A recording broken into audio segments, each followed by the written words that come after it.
जय श्री कृष्ण। श्रीमद् भगवद गीता अध्याय 5 श्लोक संख्या 22।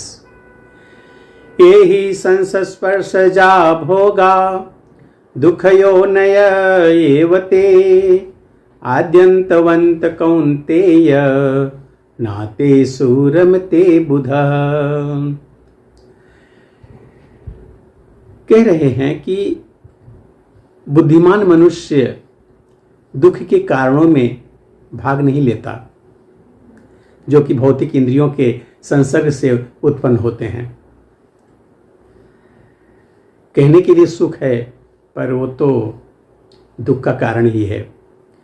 तो जो बुद्धिमान है वो समझ जाते हैं, इसलिए भौतिक इंद्रियों के संसर्ग से उत्पन्न होने वाले सुख के भागीदार ही नहीं बनते।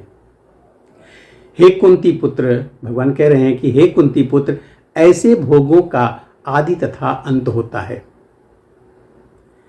अतः चतुर व्यक्ति उसमें आनंद नहीं लेते।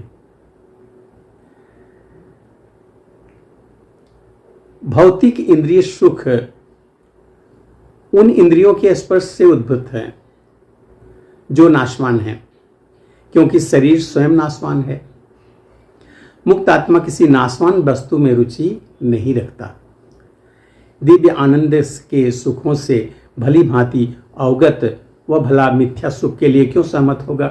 पद्म पुराण में कहा गया है कि योगी जन परम सत्य में रमण करते हुए अनंत दिव्य सुख को प्राप्त होते हैं, इसलिए परम सत्य को भी राम कहा जाता है।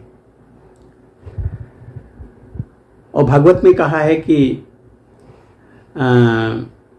हे पुत्रों, इस मनुष्य योनि में इंद्रिय सुख के लिए अधिक श्रम करना व्यर्थ है।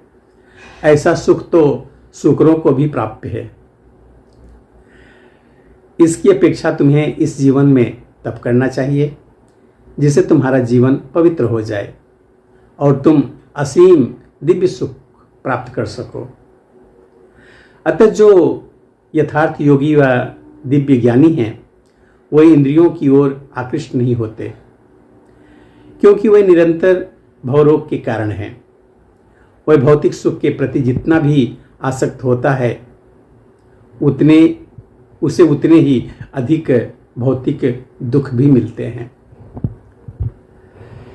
इसलिए कहा गया है कि जहाँ तक हो सके वहाँ तक इस भौतिक सुख के पीछे भागना नहीं है। रही इंद्रिय सुख की बात, वो तो सूअर को भी मिल जाती है।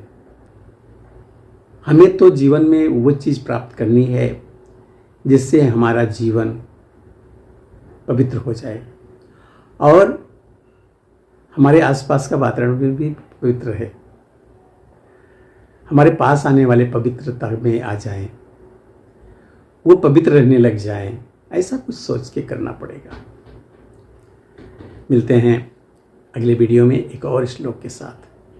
तब तक के लिए जय श्री कृष्ण।